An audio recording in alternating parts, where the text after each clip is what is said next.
Yeah. Okay. You guys talk a long time. Hello, everyone. Hi. If you haven't gotten your lunch yet, please, you're invited to continue to do so. But we're going to go ahead and get started with one of our two sessions that we have going on during this interactive lunch break.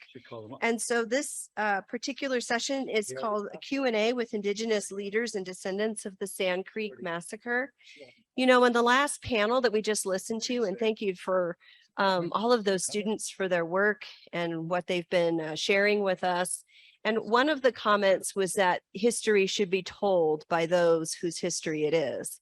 And that is something that I believe in very strongly. And so we're really privileged to have this panel together to actually who's been joining us throughout this entire symposium to share their experiences, their knowledge, and their history.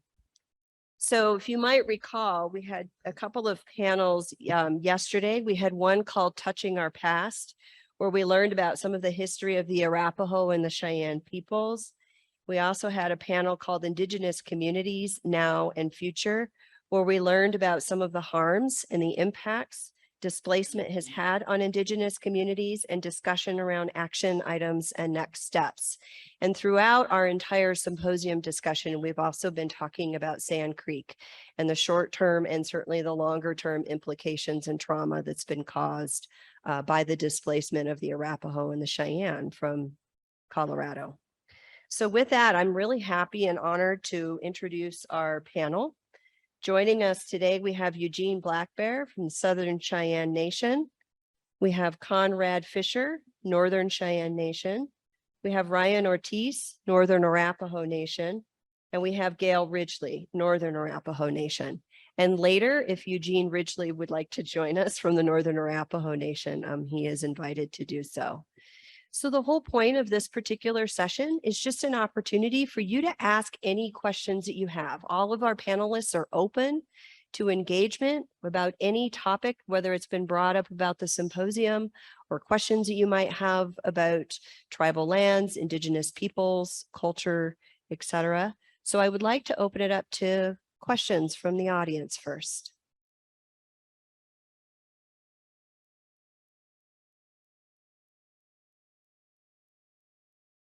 Yep, we have one. Oh. Hello, thank you for being here today. One question I had, are there any specific reparations that are being discussed at this point that are in place or that you are aware of to the Native American community?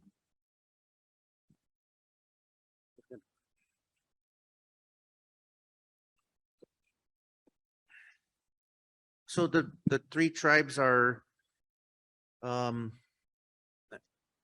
don't know if you were here yesterday, but was mentioned that, you know, we have a large Sand Creek Massacre project. That is one of the prongs, I guess, for lack of a better word, to the project. And you know, they're what you ask is pretty in legal context and probably in my opinion, not at liberty to discuss because of the legalities associated with it. That's probably what I think. But there are, we are actively working towards, or we actively working on Sand Creek project, and one of those to-dos is reparations.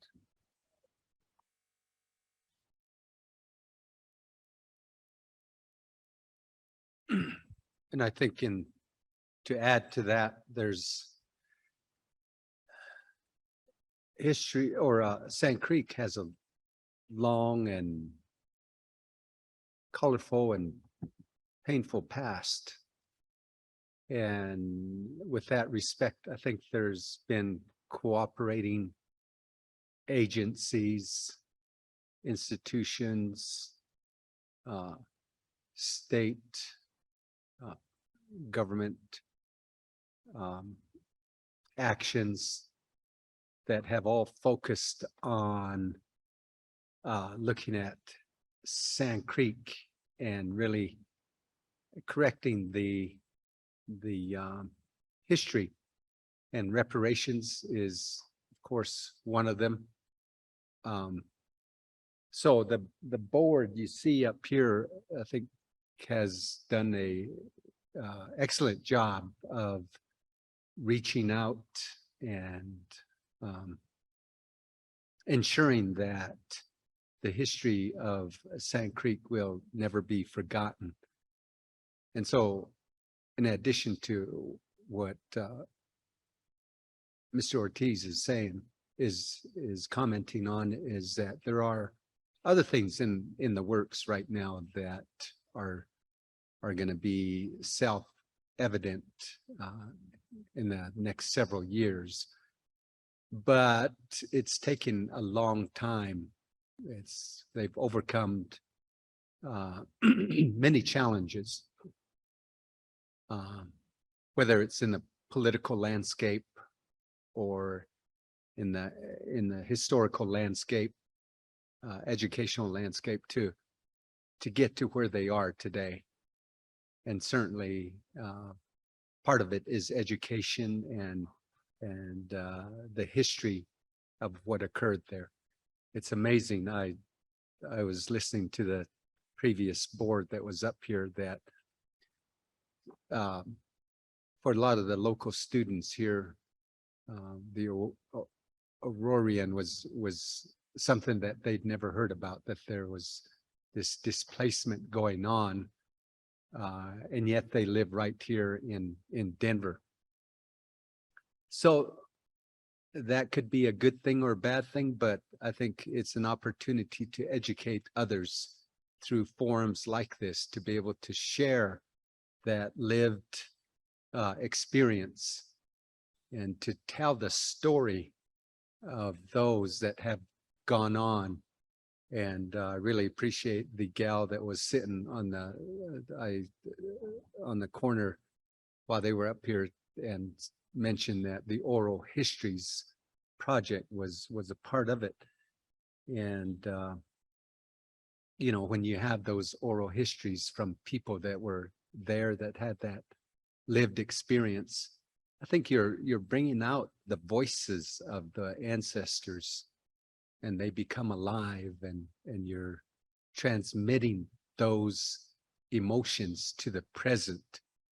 And so I heard a lot of the students when they talked about, wow, you know, this is something that I'm excited about. I'm part of it.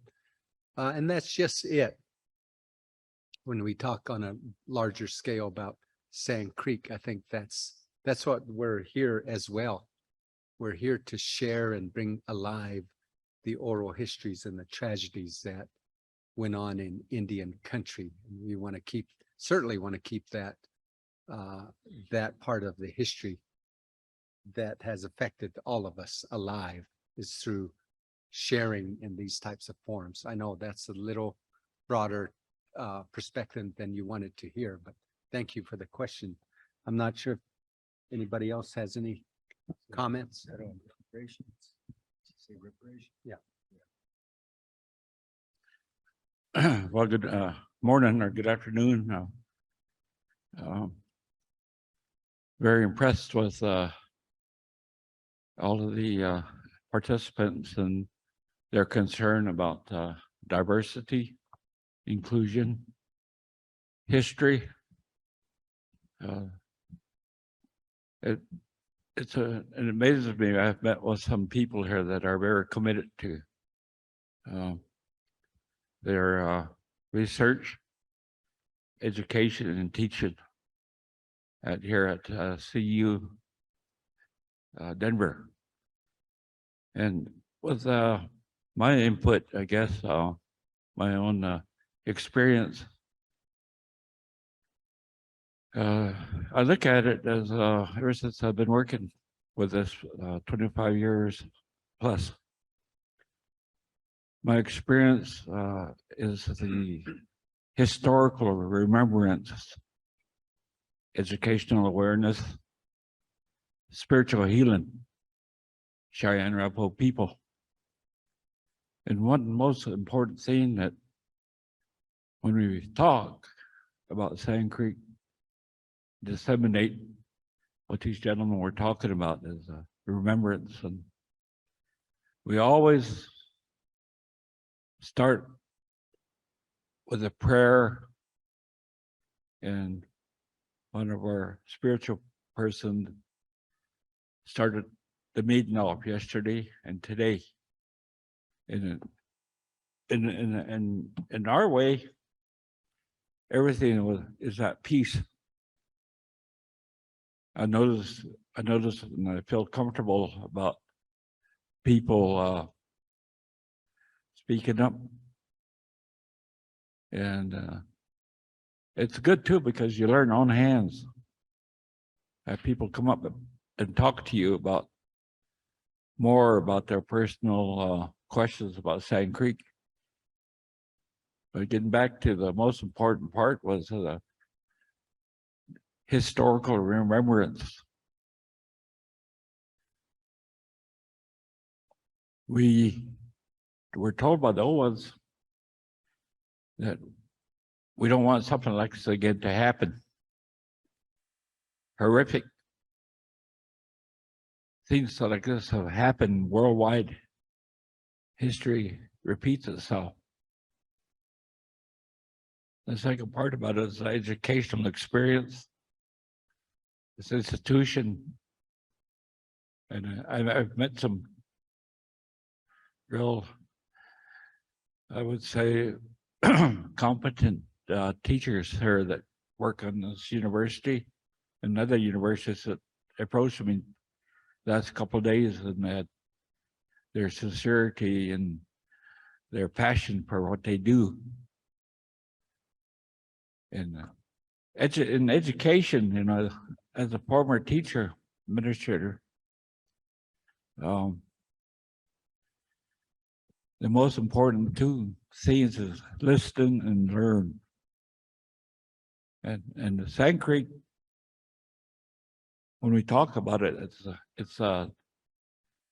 we're descendants and we're traditional. We learn from traditional teachers, elders. Those are our first teachers, our folks. Lifestyle, wants and needs. Most important part, respect. And another important thing is the spiritual healing, trauma. We still have that today. I don't know, it's ongoing as be for a long-lasting effect. And it affects us as tribal people here. And that education part of it is that it's powerful. And I was taken back yesterday. I had a person come talk to me, and after we did our presentation, and I saw tears in her eyes, two people. And it's healing. We listening to your input and our input, and that they're healing. It's like us. We're healing. So your question back there is that it's a three approach that remembrance to, I think, was me, education, and the spiritual part. I thank you. Aho hatha.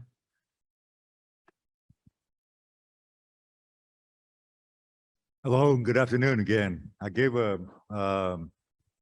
impromptu talk this morning when I gave the opening prayer.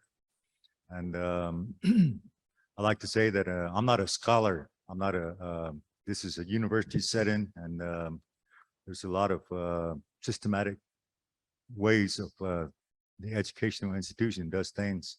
And that's kind of foreign to me. But out here in layman terms, to this area, what we're having this conference for, 2-day symposium, displacement. We're talking about displaced, and our people were displaced from here. And the evidence that we have is the 1851 treaty, Fort Laramie Treaty, for some of you scholars that want to look it up and read it. 1851. We were here. That's the evidence that the Cheyenne and Arapaho people had rights to this place, and why Governor Evans and Chivington and the Sand Creek Massacre happened, and they issued a proclamation to kill not only the Cheyenne Arapaho Indians, but to kill all the Indians. And just recently, this year, they rescinded that. Governor Paulus rescinded that, who was a part of that. And I wanted to learn, I kept hearing all these things, what was going on. And so I talked to some people, and they said, there is a record of what happened. There's a hard copy of what happened. There was testimony given, some eyewitnesses that took place. And I said, where is this? They said, it's on a congressional record. I said, it's on a congressional record. They said, yes, there was congressional testimony given of the atrocity, what happened to Sand Creek. I said, well, which congressional record? They said, well, it was the 38th congressional record. So I went down to the University of Oklahoma, and I know some people in the American Indian Studies program, and I told them, I want a copy of that 38th congressional report. That thing is thick. They made copies and they gave me a hard copy. Boy, that's real thick. The congressional record of what happened here, testimony of what happened to our people during Sand Creek when they displaced us. There is a congressional record. And in the treaties, she mentioned a question there about reparations. Congress gave a report that for all the wagons, the teepees, the lives, the animals, they would give reparations for that. And we've been waiting all these years to, get reparations. And within it says descendants of Sand Creek. So 2022, we're all getting together, the Northern Arapaho, the Northern Cheyenne, and the Southern Cheyenne Arapaho from Oklahoma. We're getting together and we're drafting up what we want as reparations. What we want as reparations, we're not going to get the billions of dollars that they owe to us. We're not going to get it, because you know how the government is. But what we're going to ask for, we're going to go to Congress and we're going to ask them to give us land, here in Oklahoma, Colorado. For what happened to us, we want land. My tribe down in Oklahoma, we got a resolution that states that for our reparations for this area. So I just wanted to mention that here, and I'm not a scholar, but I'm just a boarding school graduate. I graduated there, but I'm just here to be a part of the panel. These guys, I was telling them a while ago, I said, when the elders, when the old people, when the young people talk, they say things in a certain way, like the Cheyennes. When the Cheyennes talk, they get through the elders, they'll say, like that, approval, agreement. And then the Arapahos, when they talk, they say, well, hey, like that. So you guys do all the talking. I said, when you get through, I'm going to say, or when the Arapahos get through, I'm going to say, well, hey, Thank you for letting us be on this panel. We're ready for all the next questions, Okay, so we have our next question here. Hi, thank you so much for being here. I was wondering if you would mind speaking to the Sand Creek Run that is coming up, especially in terms of as an educational endeavor amongst Indigenous youth and the kind of remembrance that you are all evoking now. Would you mind talking about how the Sand Creek Run reaches the youth and what it sets out to do and maybe what it achieves?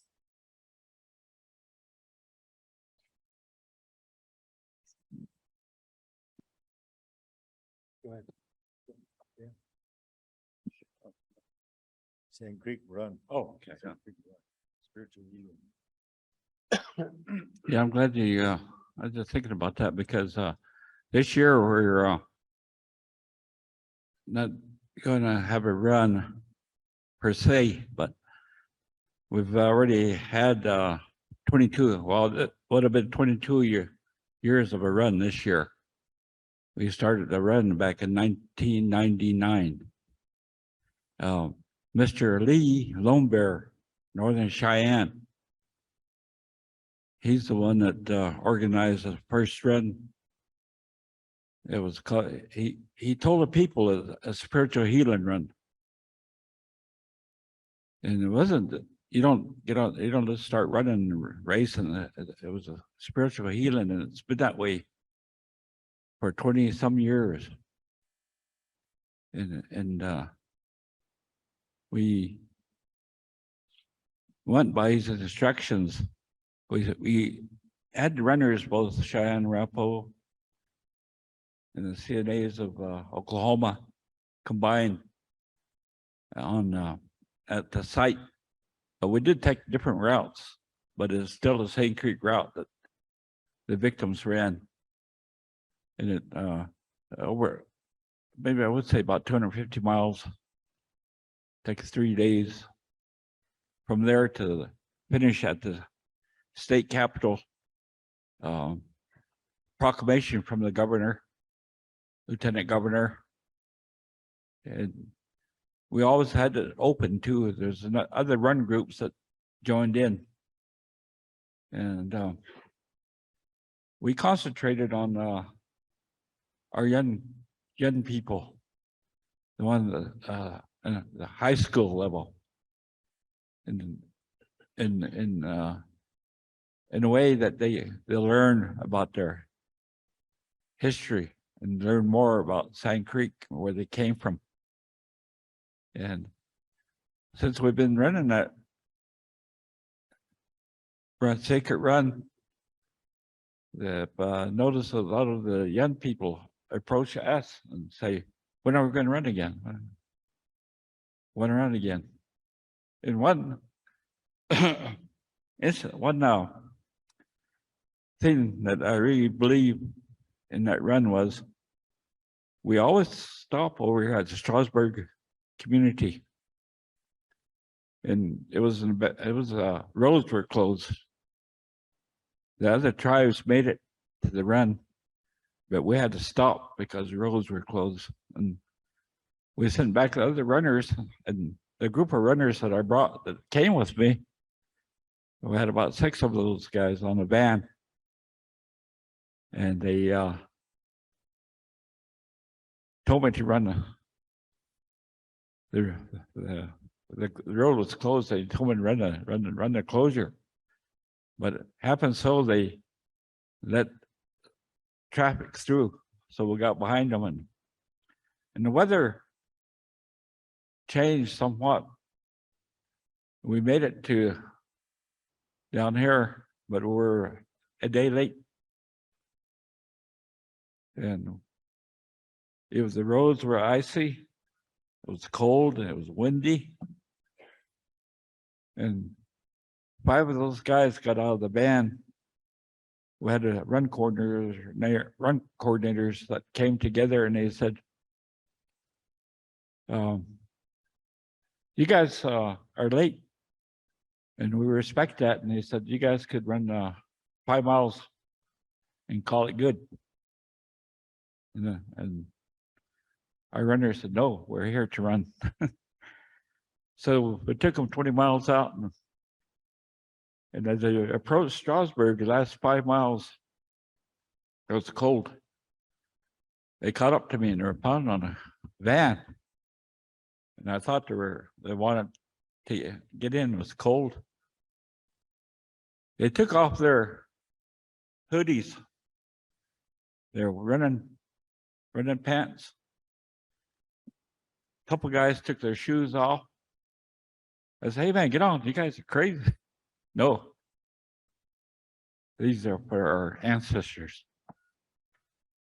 Ancestors, we ran from that site.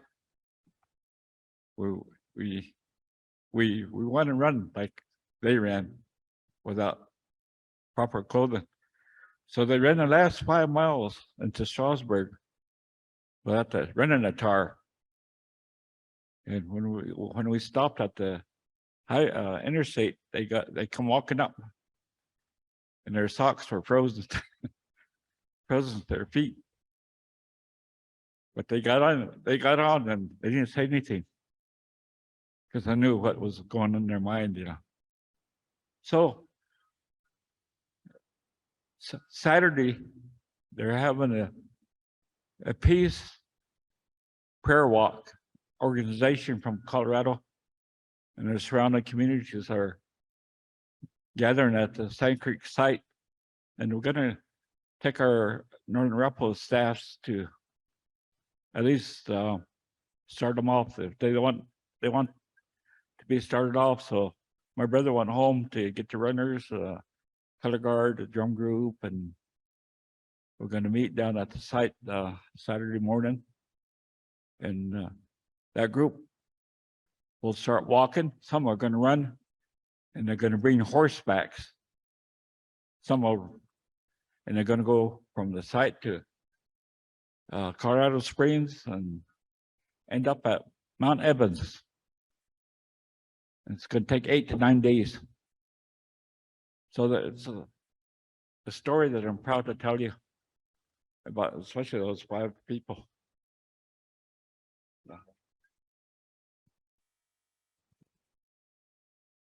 Your question that you asked just a few minutes ago, you know, about the run, the atrocity, the massacre, what happened, those kind of things were in our minds. A lot of people that go down to the site and visit from the Cheyenne Arapaho tribe, they still have tears of losing their relatives. They go to the site where the massacre happened. They put their heads down and they burn cedar, they smoke the pipe sometimes, and they pray for the ones that are descendants. And they pray also that the ones that were massacred there, hopefully they made the journey back home, you know, years ago. And how to recover from that. He mentioned that Lee Lombear, Northern Cheyenne, came up with a concept of healing. He said we have to try to heal from that and that atrocity that happened. And so he came up with the spiritual healing run. And like he said, for 22 years they've been doing that. Our people from Oklahoma, I think it was in 2002 or 2004, we ran from Oklahoma. We ran from Washita, where another massacre happened down there to the Cheyennes. Custer came down there and he killed Blackbear at Washita. From there, we ran all the way up to the Sand Creek site. And then we joined the Northern Arapaho and the Northern Cheyenne, and we ran here to Denver. We came up to Captain Soul's grave over in the cemetery, and we ran to the Capitol building. We had a little ceremony. And then we ran with the Northern Arapahos. We ran all the way to Ethity that year.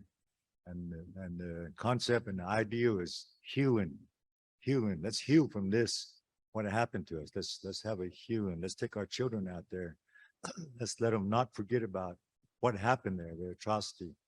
And so it's a spiritual healing run. I hope that answers your question, you know, what you was asking. That's how our people are working towards, you know, getting over what happened there.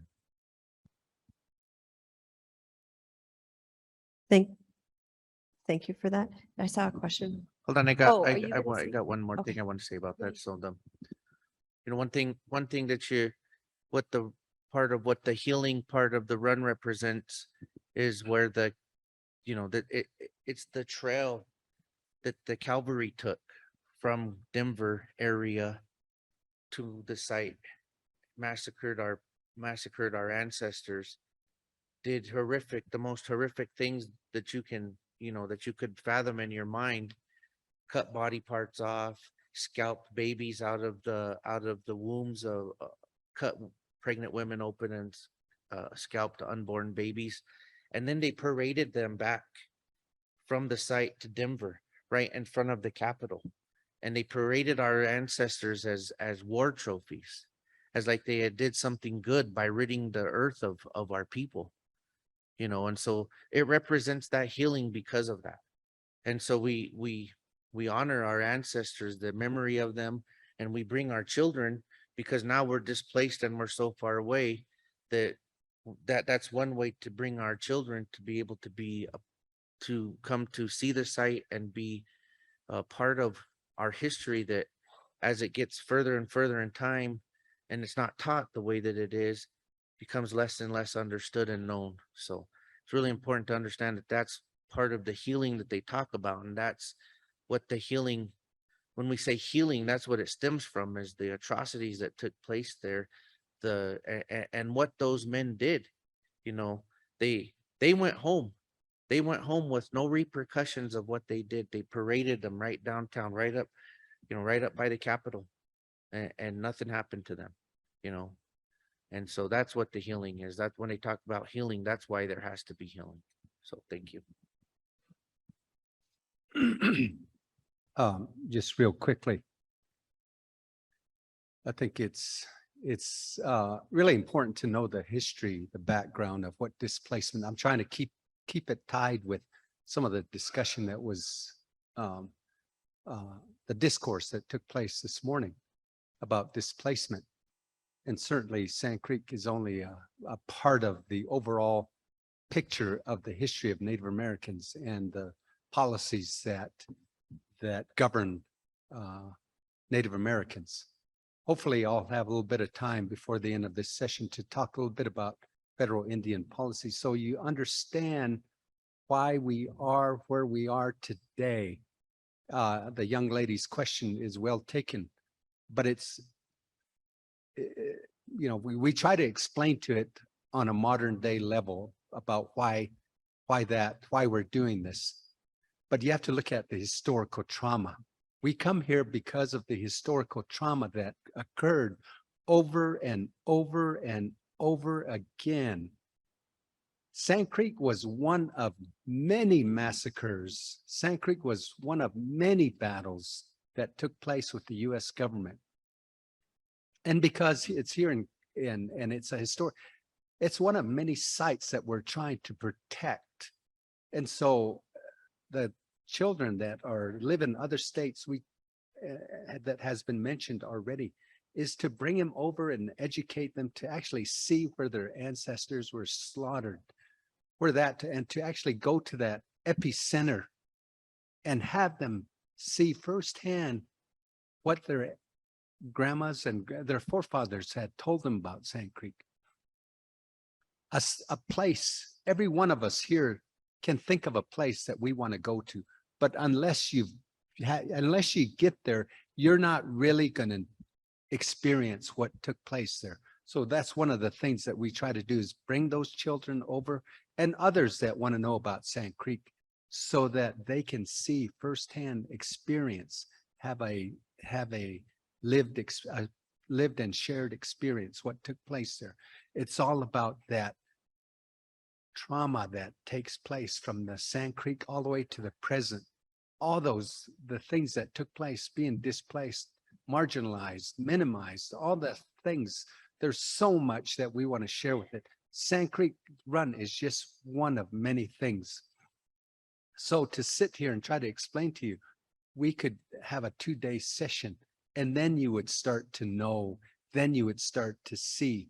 So we're just really talking about the tip of the iceberg on the healing run, but certainly we're trying to explain to you why this took place. Sometimes I get a little emotional on these issues because they go to the heart of Indian nations. And so I'm passionate about talking about these things, but in a nutshell, it's all about, as one of the elders mentioned, it's all about healing. And it takes a lot of time, energy, and participation from everybody to try to make that happen annually. But certainly that's what we want to do every year. Aho. Thank you.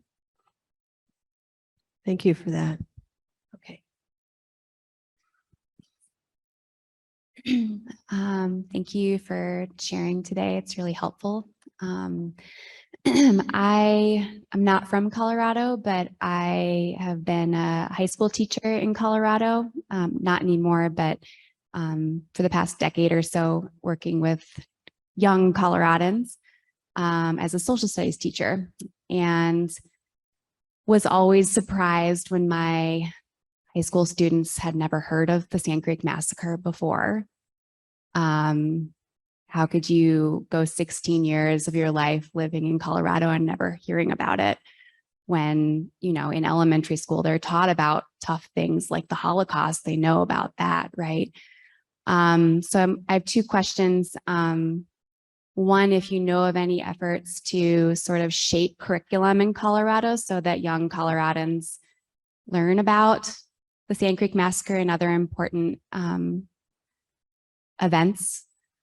And then two, the way I taught it was going through having students actually read historical documents, letters, newspaper articles, the congressional testimony. And so they read a lot of the really hard, horrific details and were allowed to come up with conclusions on their own. We didn't use textbooks. And as a result, the story is something I really struggled with as an educator, is like the narrative is sort of equating Native Americans with victimhood, and it never sits right. So how should educators balance, you know, the hard truth about what has happened with, you know, what students are walking away with as kind of like a victimhood story?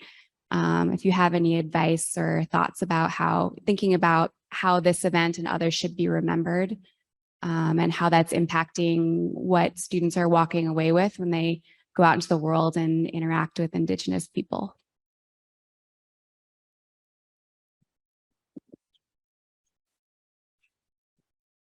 Thank you for that question. It's a good question, and it's challenging because that's, you know, it's fair to point out that there's no curriculum on this, and what are we as this group that tries to, or that is tasked with representing this issue for our tribes, how do we work through that, right? Because, you know, the simple fact of the matter is that nobody wants to teach the genocide of Americans, right? It's okay to hear about the Germans and their genocide and what they did to other people, but you don't want to, America doesn't want to teach the genocide of hundreds of, you know, 100 millions of peoples, and teach that to people now. But that is indeed the case. There were millions and millions of Indigenous people killed throughout the time of supposedly discovering the Americas. And you know, how do you put that into a textbook and think that that's, or as these legislators or you know, people that develop the curriculum, they don't want to do that. I think it's just that simple. So then I appreciate the fact that you developed a way to really teach your students the truth about what happened, because those are, you know, some of those documents that you had your students read are right on point. You know, they were eyewitness documents. They were testimonies giving about the Sand Creek in particular. And it does tell very hard stories for young children to understand, or to be able to rationalize that, you know, but that's the time that it was, that's the things that were going on.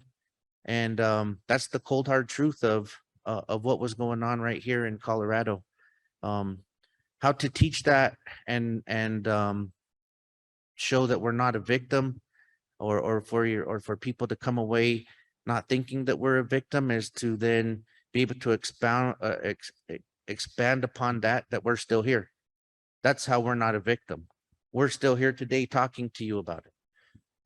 We're still here trying to progress the efforts of people before us, the people that have been here on the project for a long time, and being able to educate people like you. So that's how we're not victims, you know, because we persevered through that. We're still here, and we're still functioning Arapahos and Cheyennes, you know, and I think that's the message to give out, is that it's a complicated unfair situation that the legislators and the people of America don't want to address. So good question. I appreciate that one. Thank you. Well, let me try to be as brief as I can. When you talk about victimization and victims, I think that's a real broad term to use, especially in the history of this nation. And let me give you a scenario. The doctrine of discovery, the manifest destiny. Those are all terms that were without the participation of Native Americans of this country when supposedly Columbus discovered America, becoming domestic dependent nations. So we have to look at the legality of the indigenous people here in North America. When you talk about displacement, and this is a good place to kind of put this into perspective, displacement can occur in a micro level, macro level. We talked about displacement here in Denver area. The Native American indigenous people were displaced at the onset of the discovery of this nation, Native North America. When policies were put in place, Marshall's trilogies, the Supreme Court justice has deemed as putting the term domestic dependent nation on the natives here. Then it set the stage for what happened, being removed in the 1850s, in the mid 1800s, starting to see these lines, these reserves for Native Americans, putting them away in certain areas so that you make room for the settlers, the settler societies moving west. So without the consent of those tribes, the broken treaties, the supreme law of the land, when you have a treaty with Native Americans, guess who broke all the treaties? It wasn't the Native Americans. They had a good faith effort to try to keep those. Black Kettle had a good faith effort to stay there, had his white flag, believing that they were a peaceful tribe. And all the subsequent treaties that occurred were all broken. So when we were displaced into reservation lands, not necessarily our ancestral lands, and to be placed there, told not to move away from those. You can't leave this reservation. When you're told that you have to have a different way of life now, you're going to be farmers and ranchers. When you're given rations, when all the natural resources are gone, when you're given a card and say, this is you, this is how much Indian you are. When you go to government schools, when you cut your hair, when you have to look like this, you don't wear your braid, you don't wear your natural attire anymore. Those things,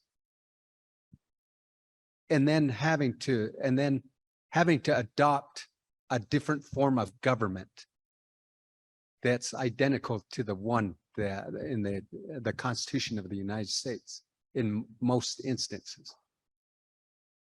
When you're told to go to a boarding school, when your kids are taken away, when you never see your kids again, when you're told that you have to read, you're told essentially to kill the Indian and become this non-Indian. When you're told that we're going to terminate you, when you're told we're going to relocate you into a different area, when you go off and then you face the same racial injustices as other minorities do. When there's discrimination, we talked about discrimination the last few days, gentrification. are we victims? That's a question I pose to you. Is that victimization? We face those types of situations ever since Columbus landed here. So when we talk about our native or the Sand Creek people that were killed, were they victims? I think you have to really understand the history of these nations to really get a grasp onto exactly what happened there. So it's very important that the curriculum that you choose really has a comprehensive substance to it so that people know and appreciate. You don't look at it at a superficial level, but rather you get to the heart of those issues. And that's hard for people to understand, even with other minorities. They also have a history. So when we talk about different histories of other minorities, we're not really looking at exactly what went on there. And I hope that gives you sort of an insight about Native Americans and what we face on a every day. I'll end with that. Thank you. Okay, very briefly, Conrad mentioned Doctrine of Discovery, 1692 and 93. Papa Boole gave that to explorers. And when they came to the Americas, when they landed from one ocean to another ocean, there was 140,000 Indigenous and Native people that survived onslaught, genocide, mass murders, took everything, gold, land, resources. Basically, it's called greed.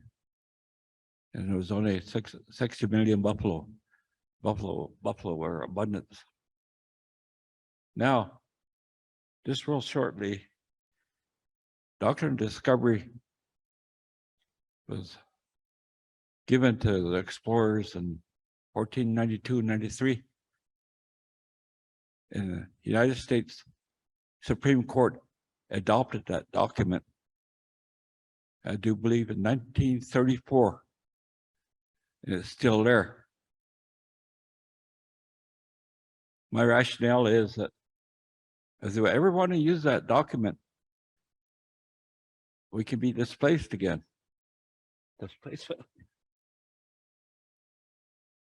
Where do we go then? With very little what we have. And it's not written in the books.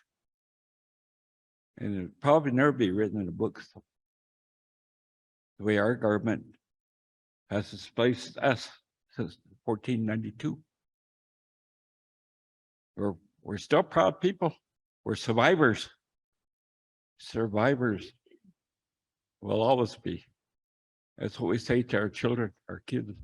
You get up in the morning, tie your shoes. We're survivors.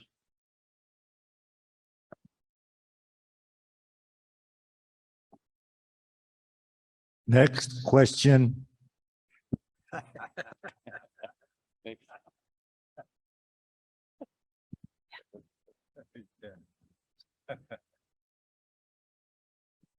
I have an answer and a question. Are you aware that both Colorado and Wyoming have digital encyclopedias for their state history? Okay, you can answer that one. In the Colorado one, they do have things on Sand Creek and other topics. I'm wondering if the people in the tribes need to check and make sure, A, that what is in there is what you want people to know, and B, if it isn't, who you're going to have write it so it will be. We didn't hear what the book was called. It's actually an online, it's called Colorado Encyclopedia. They also have one in Wyoming called WyomingHistory.org. Oklahoma may have one too, I don't know, but these two I know. But, you know, just seeing if what they have in Colorado Encyclopedia about Indigenous people and Sand Creek and the rest is the things you want people to know about your people.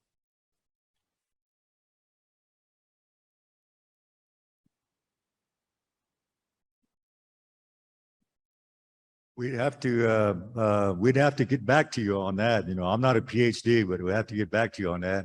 I've got two PhDs that are willing to, well, three, I ran into another one today, that are willing to bring me up to date on 2022 information like what you're talking about there.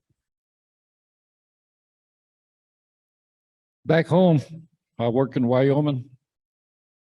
I work with the Northern Arapaho Tribal Preservation Historical Office. I'm their cultural specialist. And I've been an educator almost 45 to plus years. And in the past 22 years, I got into the business of our culture and our history. Did a lot of research and I collected a lot of the oral histories from our elders. And back in 2000, they had this No Child Left Behind Act. So the State Department of Ed asked all of the schools there on a reservation to write standards and benchmarks in the language and in the culture and history. So I was part of that group of educators that put together standards for what they were asking. And once they were said and done, we submitted them to the State Department of Ed, and they were accepted. Now, just recently here, about 8 years ago, maybe 7 years ago, the State Department of Ed approached the Indian educators in the schools to do video lessons, that these video lessons would be shared with other schools in Wyoming. PBS came in and produced these learning modules.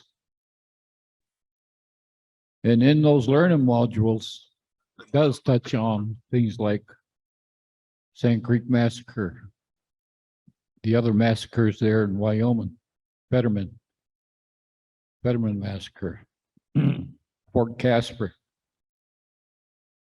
and the history of the Wind River Reservation, history on the Eastern Shoshone, their culture, their history. So it's out there, but I'm thankful for this lady to bring that part up. I didn't know anything about what you mentioned. And when I get home, I'll look into it and see what's in it. Okay. All right, Tom Ray. Okay, I'll keep his name in my head here. Thank you.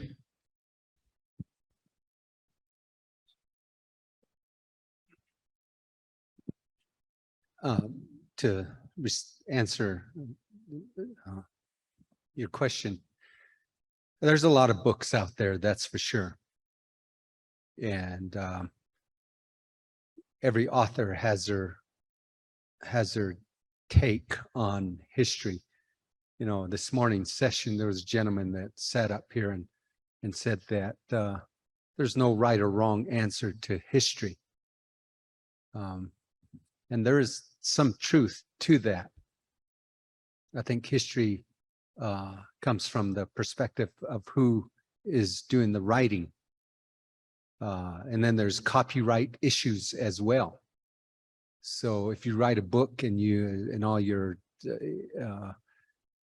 cohorts or interviewees agree to sign a piece of paper that says, you know,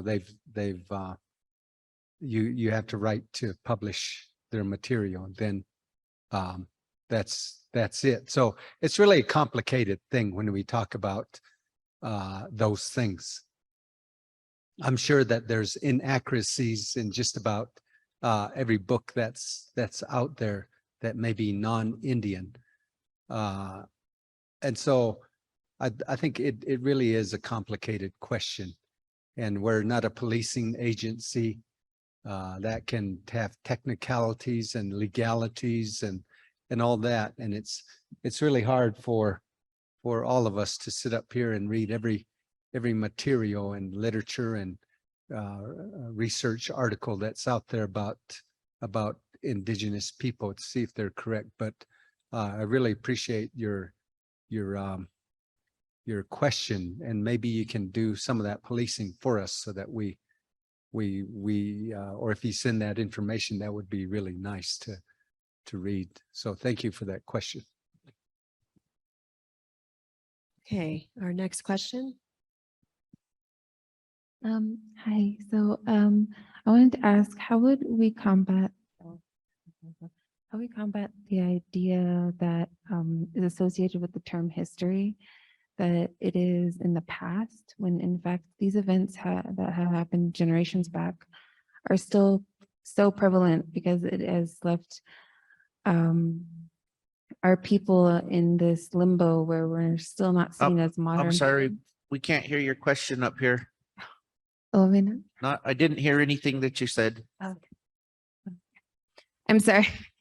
I said, how would we combat this idea that is associated with the term history, that it's in the past, when in fact these events that have happened generations back are still so prevalent, and it has left our people in like a limbo where we are still not seen as modern humans who are, we're seen more as relics, and our voices are still oppressed because of it.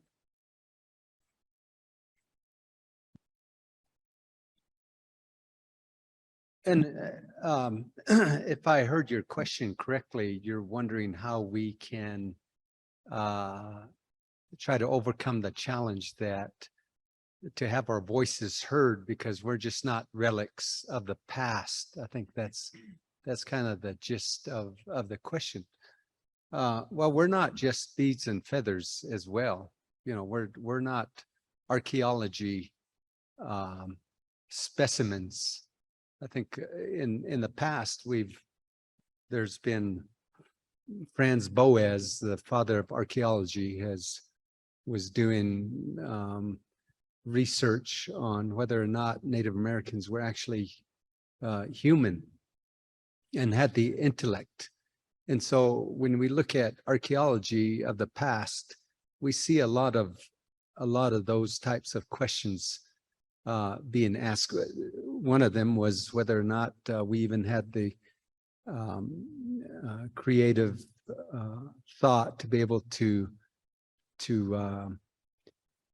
construct, to become engineers. You know, if you look at this in Central America, when they discovered Central America, some of those pyramids there were rivaling monumental structures over in Europe at the same time period.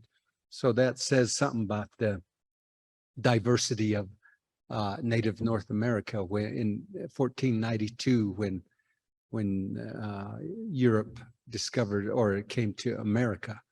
So when we see a lot of that in literature about Native Americans and whether or not they have the intellect, that I think if you look deeper into history, you'll see that we were humans just like everybody else. We were diverse in the Americas. If you look at the literature, There's literature about how cannibalistic early Europeans, when they explorers would write about cannibalism. There were others that talked about how simple the people here in the Americas were. There were others that wrote about how fierce they were. So there was a lot of diversity here in the Americas. And we've always faced those challenges. There's always these stereotypes about Native Americans. If you jump to today, there's astrophysicists, there's engineers, there's leaders in the political realm. There's people that have done amazing things for this country as well, whether it's in education, whether it's sports. Jim Thorpe comes to mind. I mean, you know, we're really no different than anybody else. It's that perception that people have about Native Americans, the stereotyping that goes on, the profiling, all those things we face when you're this color, people of color. The way I think to kind of look at it from a different perspective is that, you know, I think that people see Hollywood movies. Unfortunately, they base their judgment of Native Americans based on those movies they see with John Wayne and those types of stereotypical characteristics of what it is to be Native. And certainly we still have our cultural practices, and that's important.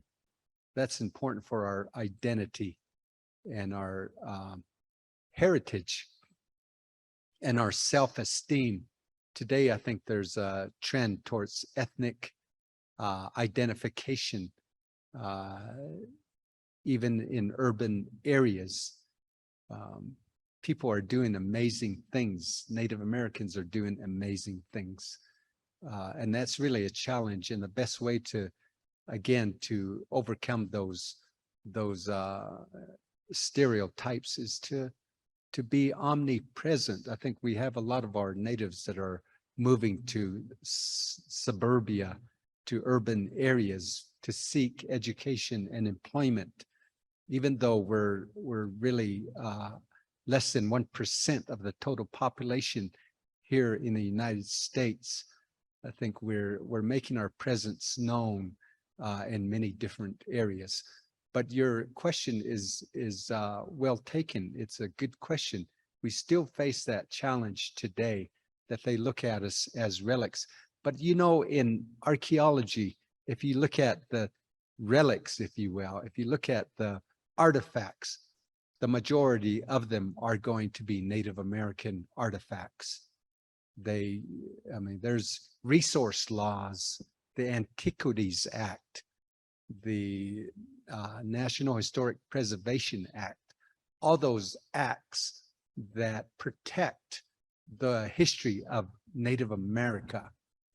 People are fascinated about Native American artifacts, whether they're lithic tool technology, many, even spiritual practices. There seems to be a trend and attracted to spirituality of Native Americans, but also feathers are important. I mean, those are, we're going in deep into the spiritual realm, and I don't want to talk about going there, but it speaks about our cosmology and our history, our spirituality, and those things. I think the non-Indian needs to understand those things. They need to have a grasp on why it's important, and not to look at us as being less than human or subordinate or people that can't achieve status just like anybody else. So I appreciate your question. Thank you. I just wanted to say a couple of things about your question. a lot has been said about, what Conrad said about the past and how we're viewed in the past. Um, part of the issue is that, you know, like Conrad said, the movies portray us in a certain light. But the simple fact of the matter is that you have a whole booklet of classes here. And not one of those classes is geared back towards governing one of the tribes. You, in your finance program, in your accounting program, don't have something that will teach you how to go back and run the tribe's finances.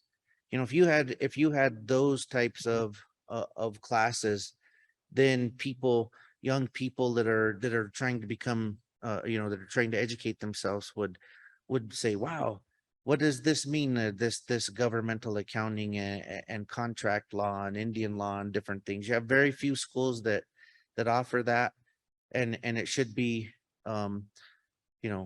something that is pretty well known, because when you look at it from an institutional level like this, you're not teaching a class here that would teach me how to go back and run any aspect of our tribal government. If you had those types of classes outlined, then you bring us into the now instead of keeping us into the distant past. And I'm not being critical of any institution. That's just a fact that those types of programs don't exist very much throughout higher education. Okay, thank you for that. We have time for one more. When you were talking about artifacts, thank you.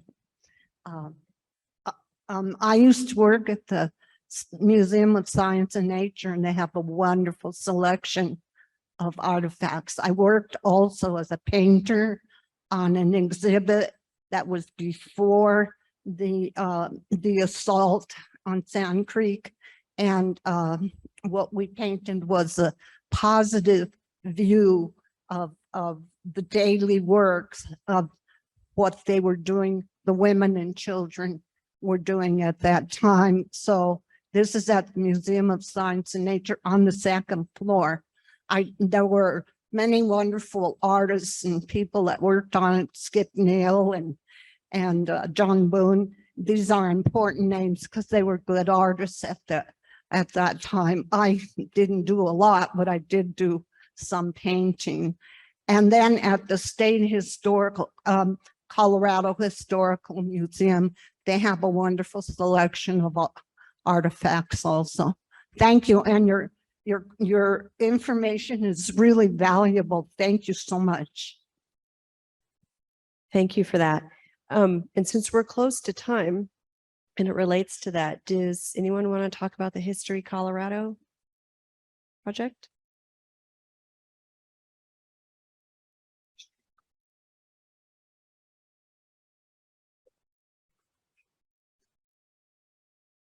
Took me a second to register what you asked. So there's the group has been working, and maybe others can articulate the long history of the exhibit at History Colorado. But briefly, there was in 2014, I think, there was a Sand Creek exhibit that was debuted, and it had no input from the tribes, and it was very insulting, and people had to answer for that. And since that time, there's been a lot of work to do a Sand Creek exhibit, the Sand Creek Massacre exhibit, and for the last several years, the tribes have been putting that together, and it's going to open on November 19th. It's open to the public. It's a Saturday, so please, if you're interested, come and take a look. It's the Sand Creek Massacre from the descendants and representatives and the tribe's perspective, and it shows the true history of the Arapahos and Cheyennes and as it pertains to Sand Creek, and it'll also talk about where we are now. So thank you. Thank you for that. And Gail has a comment. Okay, one of the things that one question was about education. And the Northern Arapaho, the Northern Cheyenne, and the Southern Cheyenne Arapahos been working on a they're redoing the Sand Creek Massacre exhibit at History Colorado. In 2013, the tribes shut it down basically because they didn't consult, History Colorado didn't consult with the tribes. And the story was, I mean, it was damning, you know. They had exhibits of Barbie dolls dressed up as Indians and displays that weren't true. So in 2014, it was shut down. And basically the word collision, they said the massacre was a collision. It wasn't a collision, it was a, you know, it was a downright massacre. And we're probably gonna redo and reopen the History of Colorado, the state of Colorado are gonna open the new true story about Sand Creek exhibit in November 19th.